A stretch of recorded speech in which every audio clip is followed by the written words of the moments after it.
To create a Walmart account, start by opening your preferred browser on your mobile phone. Navigate to walmart.com, which will direct you to the company's website. On the top left corner of the page, you'll see 3 horizontal lines. Tap on these lines to access the Sign In or Create Account option.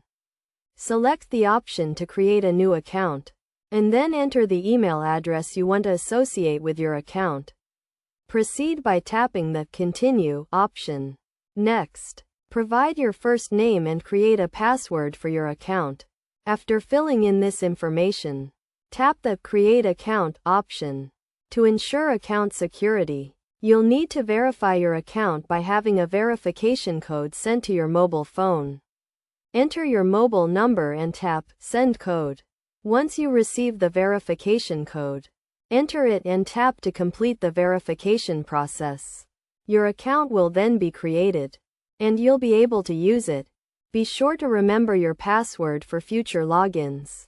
With these steps, you'll have successfully created a Walmart account, and you can begin using it immediately.